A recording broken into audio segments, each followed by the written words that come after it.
नाम है और हम यहाँ पर आए हैं, फॉरेस्ट डिपार्टमेंट से भी हैं। और पक्षियों के गणना जिसका लक्ष्य ये होता है कि जो पक्षी कम होते जा रहे हैं या जो संकटग्रस्त प्रजातियां हैं उनकी संख्या कितनी है, कहाँ पर हैं, और ये सारा डेटा वन विभाग के पास रहे, ताकि इससे वो ज्ञात कर सकें कि भविष्य में किन किन प्रजातियों को ऊपर संकट हैं और वो विलुप्त होती जा रही है, ताकि उनको बचाने जाने पर फोकस कर सकें। तो विंटरफॉल वाटरफॉल सेंसस में हमारे कुछ साथी भी हैं और ये आज जलीय पक्षियों की गणना है, लेकिन जो यहाँ पर पक्षी दिखते हैं, अभी आप देख रहे हैं यहाँ पर आपको पक्षी कम दिख रहे हैं, तो यहाँ पर बहुत गहरा पानी है। जो जलीय पक्षी होते हैं इनमें 3 प्रकार के पक्षी हैं। जो गोताखोर पक्षी होते हैं वो सबसे गहरा पानी जहाँ पर होता है वहाँ पर मिलते हैं, और जो मीडियम साइज़ का यानी कि कम पानी वाले में जो उनको शेल्स हैं ये और घास के जो बीज हैं उनके साथ साथ खाते हैं, और एक होते हैं किनारों पर रहने वाले वेडर्स जो किनारों पर मिलते हैं। तो यहाँ पर गहरे पानी वाले गोताखोर पक्षी भी इसलिए आपको नहीं दिखेंगे क्योंकि इसका गहराई बहुत ज़्यादा है। जैसे कि अभी सर ने आपको इसके बारे में पूरी बताई, कैसे परियोजनाओं के बारे में और इसके इतिहास के बारे में भी। और वाइल्ड लाइफ सेंचुरी सीता माता के अंदर ये पॉइंट आता है। और वाइल्ड लाइफ सेंचुरी सीता माता किस नाम से प्रसिद्ध है ये आप सभी जानते होंगे। कोई बताएंगे किस नाम से प्रसिद्ध है? बताओ बेटा, किसके नाम से प्रसिद्ध है ये? एक चीज़ है जो भारत में पूरे भारत से और विदेशों से तक यहाँ पर उनको देखने के लिए आते हैं और उनके लिए विशेष है जी, बिल्कुल उड़न गिलहरी। और ये आप जब अगर इधर से ही आए होंगे तो आरामपुरा जो चौकी है उसके बाद बाहर पेड़ हैं उस पर मिलती है। और ये एक इसके साथ ही यहाँ पर लेपर्ड की भी आप देख भी सकते हैं, कभी भी इसकी साइटिंग होती है इन पहाड़ों में, उनके गुफाओं में। आप लोगों को इच्छा देखने की तो आ जाए। जी जी बहुत वेरी तो फ्रेंडली। मैं पक्षियों के बारे में विशेषकर बता रहा था। हमारी सोसाइटी वैसे पूरे नेचर के ऊपर कंजर्वेशन के लिए एक छोटा सा प्रयास करती है, जो हमसे होता है हम प्रयासरत हैं। और अभी संभागीय स्तर पर उदयपुर में उम्मेदमल लोडा करके जो सम्मान पुरस्कार निकलता है, और इस बार हमारे को 12 तारीख को जो सम्मान समारोह है उसमें हमारी सोसाइटी संभाग क्षेत्र के 14 सोसाइटियों में से फर्स्ट आई है, और हमें वहाँ पर लेट्स गो किया भी जाएगा। Thank you. तो पक्षियों के बारे में अभी मैंने आपको चिड़ियाँ बताई थी जो सफ़ेद, ये है रिवर टर्न। ये तो यहाँ पर रिवर टर्न ये नहीं, ये टेरेस्ट्रियल बर्ड में है। तो ये अभी जो आपको बताइए वाटर बर्ड में जो ये नदियों के आसपास मिलेगी आपको, और नदियों के आसपास रिवर टर्न ये उड़ते हुए कीटों को खाने के लिए फेमस है। या फिर कहीं पर भी मछली जब पानी के अंदर से ऐसे कूद कर जो वापस जाती है उस वक्त में भी इसकी इतनी गति रहती है कि उसको खा सके, उसके हिसाब से बहुत ही प्रसिद्ध भी है। और इसको हिंदी में जलकुर्री बोलते हैं। इसके साथ आपको यहाँ पर कॉर्मोरेंट जो काले कौवे जलीय पन कौवा बोलते हैं, लिटिल कॉर्मोरेंट और ग्रेट कॉर्मोरेंट आपको यहाँ पर दिख रहे हैं। प्लम हेडेड पैराकीट आपको दिखेंगे, रेफ्यूज ट्रिपी दिखेंगे, और ये सारे पक्षी आपको एक एक आइडेंटिफाई करवाएंगे और आप बाइनोकुलर के माध्यम से आप देख भी सकते हैं। तो आप हमारी सोसाइटी वैसे हमारा कर्म क्षेत्र जो कहें शुरुआत कहें तो हमारे किशन करेर गांव में, और आपके भिंडर से हम 12 किलोमीटर दूर ही वहाँ पर एक किशन करेर गांव है, और वो पक्षी विहार के नाम से भी जाना जाता है। कभी भी आप वहाँ पर भी विजिट कीजिएगा। बड़वई जी जी, मीनार, अभी बर्ड फेस्टिवल का आयोजन भी हुआ था।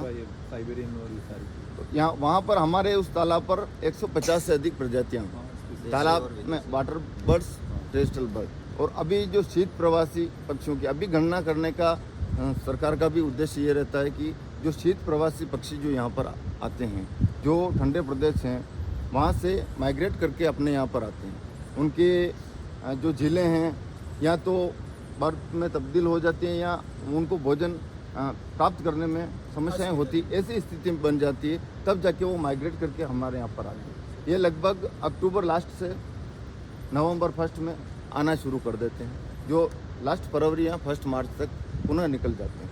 ये आप पक्षियों के बारे में विचित्र जानकारियाँ कि अभी जैसे बार टेल्ड गोडविट, उसके बारे में आप पढ़ भी सकते हैं।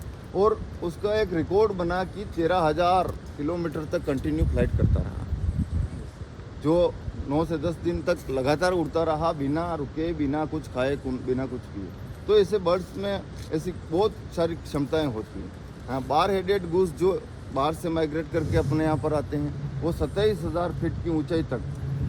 हमारे यहाँ पर सबसे बड़ा एवरेस्ट कौन सा है, माउंट कौन सा है सबसे? माउंट एवरेस्ट जो चोटी है उसकी ऊपर से तक, यानी कि हमारे जो फ्लाइट्स चलते हैं उनसे अगर टकराने की कुछ घटनाएं भी आती तो इन्हीं पक्षियों के साथ अधिक आती हैं। और वो माइग्रेटरी बर्ड्स भी हमारे यहाँ पर माइग्रेट करके आए हुए हैं, ग्रे लेग गूस, ऐसे नॉर्थर्न शाउलर्स।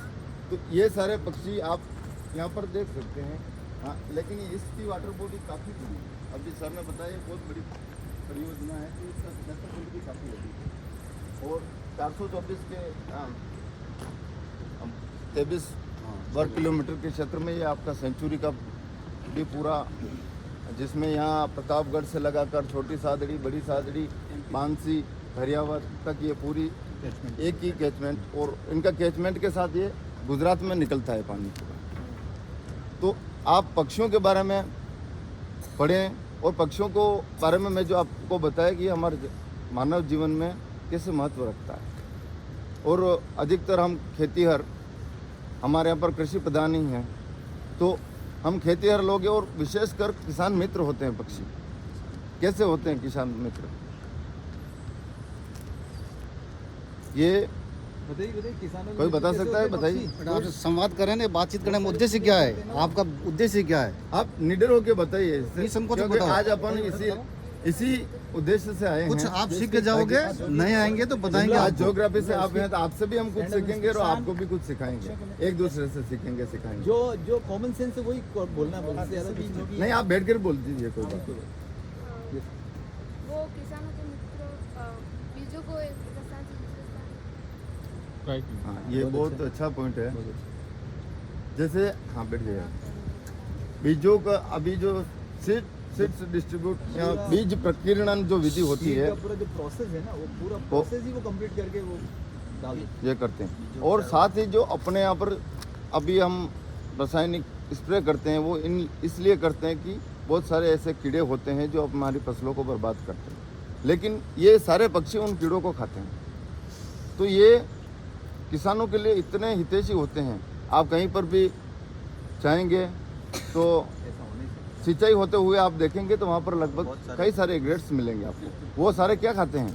फसल को नहीं खाते हैं, वो उन कीटों को खाते हैं। तो वो किसान के सबसे बड़े मित्र हैं। हम रासायनिक स्प्रे नहीं करना चाहते हैं। हमारे ये ज़्यादा उपज की सोच में हम रासायनिक स्प्रे करते हैं या दवाइयाँ छिड़काव करते हैं, जिससे हमारे साथ मृदा प्रदूषण भी हो रहा है, यानी ज़मीन भी खराब हो रही है, साथ ही साथ हमारी फसल आज ठीक हो रही है, लेकिन 10 साल बाद में कुछ भी नहीं होने वाला।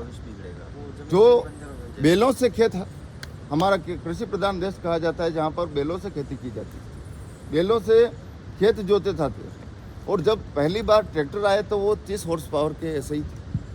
आज 50 और 55 हॉर्स पावर के ट्रैक्टर होने के बावजूद भी वो उन खेतों की जुताई वैसी नहीं कर पा रहे हैं जैसी वो बेलों से कर लेते थे।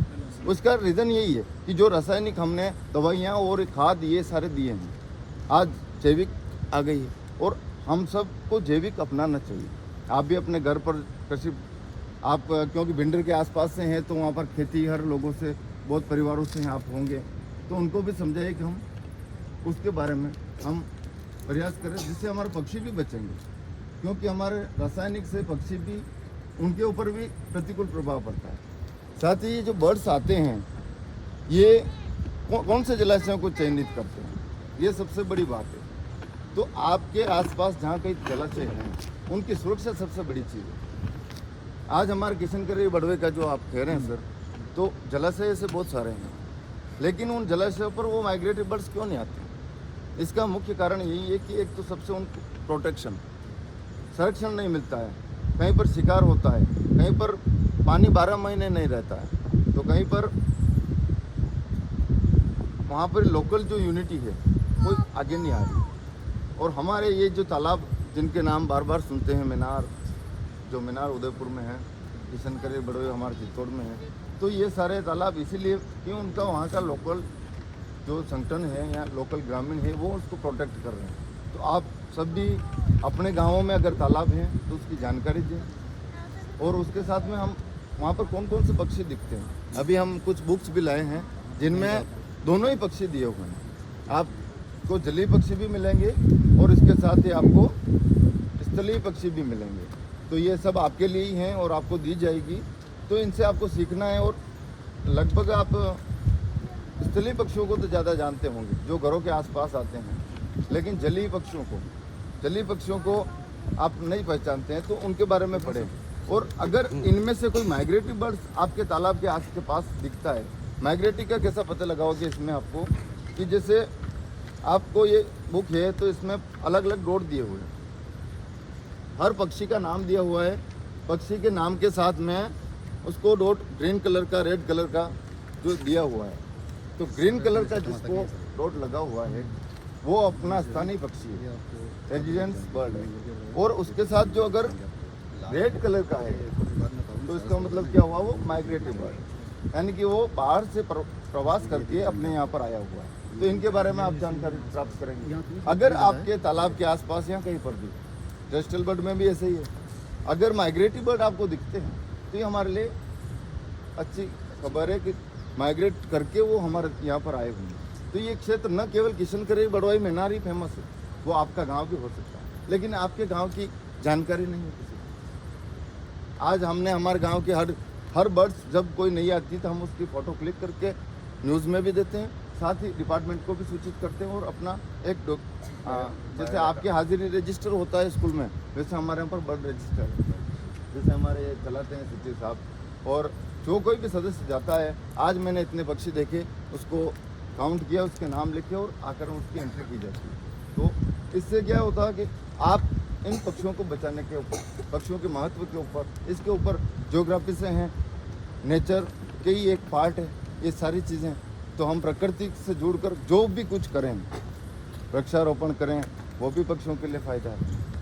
और वृक्षारोपण में पक्षी भी सहयोग करते हैं, जैसे आपको अभी बीज प्रकीर्णन के बारे में बताया, जैसे हवाओं के माध्यम से भी होता है, तो अपन भी कर सकते हैं बीज प्रकीर्णन, बॉईल करके बीजों को हम ये कार्य भी करते हैं। बीजों को आप पहले एकत्र करें, जिस जिस सीज़न में जिस जिस पेड़ के बीज आते हैं आपके घर के आसपास मिल जाएंगे, आप उन बीजों को बचा लें। और उनमें से जो कठोर बीज हैं उनको बॉईल करना अति आवश्यक होता है, तो उनको बॉईल करके हल्के पानी में, गर्म पानी में बुनबुना के उसको रख लेते हैं। इसके साथ सीड बॉल बनाकर आप बरसात के समय उनको विसर्जित कर सकते हैं, जिसमें मिट्टी के लड्डू छोटे छोटे से उसमें बीज रख दिए और आपने छोटे छोटे लड्डू बना दिए। आज आपने 50 लड्डू भी किसी ने बनाए और आप उसकी फ़ोटो खींचकर आप दीजिएगा, रिपोर्टर को दीजिएगा। आप अच्छा काम कर रहे हैं प्रकृति के लिए, आपको देखकर 10 लोग और करेंगे।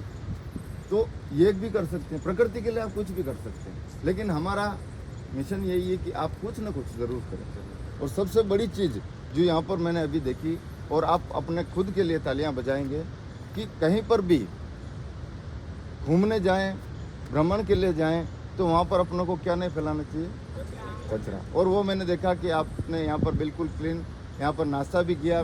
जब मैं आया था तब आप नाश्ता कर रहे थे, उसके बावजूद मेरे को यहाँ पर कोई थैली नहीं मिली, कोई पॉल्यूशन नहीं मिला, कोई प्लास्टिक नहीं मिला। उसके लिए आप अपने आप के लिए तालियां बजाइए।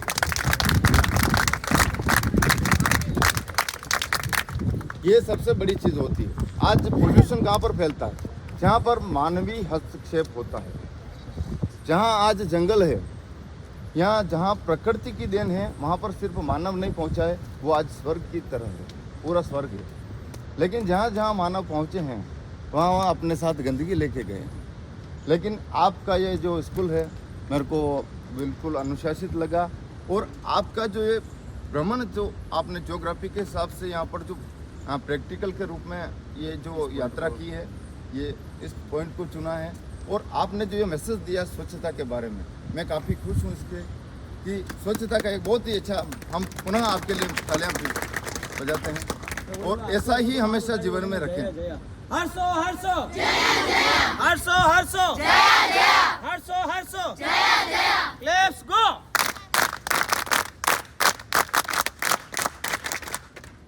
यही स्वच्छता। आज ये हम बोतल प्लास्टिक की होती कहीं पर उसके ढक्कन खोला और डाल दिया, ऐसे कई फोटोज़ हैं। मेरे स्कूल में तो हम कार्यशाला कर चुके हैं प्रोजेक्टर के माध्यम से। कभी मौका मिला तो आपके स्कूल में भी आएंगे और ये सारी चीज़ें बताएंगे प्रोजेक्टर के माध्यम से। हमारा फ़ोटो के साथ में हमारी वर्कशॉप होगी और उसमें ये सारी चीज़ें बताई जाएगी। तो ये जो चीज़ें हैं, तो जैसे प्लास्टिक का हमने ढक्कन डाल दिया और वो किसी की जान ले सकता है, हमने ये नहीं सोचा। वो पक्षी ने किसी ने खा लिया या फिर उसके गले में फंस गया या बोतल में वो, उसको पता नहीं, कोई स्नैक भी हमने स्नैक रेस्क्यू करते हैं, ऐसे स्नैक भी आ जाता है जिनका मुंह फंस गया उसमें। तो ऐसे वो जीवों की हत्या कर रहे हैं, लेकिन आप नहीं कर रहे हैं, ये मानव कर रहे हैं, वो आप उनमें से नहीं हैं। आप जो यहाँ पर मैसेज दिया, ये हमेशा अपने आसपास अपने पड़ोसियों को समझाएं, अपने मित्रों को समझाएं और ऐसा मैसेज हम आप कहीं पर भी जाए, अपना कचरा अपने साथ रखें। बस यही है। बहुत बहुत धन्यवाद सर। श्रीमान फरीद साहब ने आपको जानकारी दी। बहुत सारे वर्ड्स जो आप नहीं जानते हैं, इसको पढ़ के देख सकते हो, ठीक है ना। और शिक्षा और नॉलेज कहीं से भी मिले उसको कैच करो, है ना। आप सभी बेटियां हैं, मैं बेटियों के बारे में कहूँगा, बेटियां किसी से कम नहीं है। भारत जो प्रोग्रेस करा नहीं, सर ने बताया कि इतनी अच्छी टेक्नोलॉजी आ गई, डैम बना वो बनाए। आज वर्ल्ड के किसी भी देश में देख लो आप, अच्छे से अच्छा डॉक्टर होगा इंडियन मिलेगा, अच्छे से इंजीनियर मिलेगा इंडियन मिलेगा ना। तो उसमें भी बेटियां आ गए, बेटों से ज़्यादा बेटियां आ गए, है ना। तो मैं यही कह रहा हूँ, और हमेशा सोच भी पॉजिटिव रखो, सोच हमेशा पॉजिटिव रखो। नेगेटिव ये काम मैं नहीं कर सकती, ये शब्द कभी नहीं आना चाहिए। मैं मेरी ले लेता हूँ, मुझे कोई काम करता सर ये काम नहीं होगा, मेरा स्टाफ है कहते साहब ये सर ये नहीं हो पाएगा, नहीं होगा, क्या होगा, फेल हो जाऊँगा, एक बार हो जाऊँगा, दूसरी बार करूँगा, तीसरी बार तो सक्सेस होऊंगा, है ना। और बेटियां हैं, बेटियां आज तो सबसे आगे, मेरी खुद की 2 बेटियां हैं। और मैंने कभी मेरे बच्चों को भी ये नहीं कहा बेटा डरना, नाइट ड्यूटी है, वो दोनों सर्विस में, एक बच्ची 2nd ग्रेड है और एक फॉरेस्ट में ही है। तो नाइट में ड्यूटी लगती है, तो कभी नहीं कहा बेटा मत जाओ, डर क्या होता है ना। पहले आप सही है ना। तो हमेशा एक तो पॉजिटिव सोचो, डर मत रखो, बेटियां किसी से कम नहीं, ठीक है ना। अपने आप को मेंटली प्रिपेयर रखो कि मैं किसी से कम नहीं हूँ, मेरा हौसला बुलंद है। Let's go. Thank you.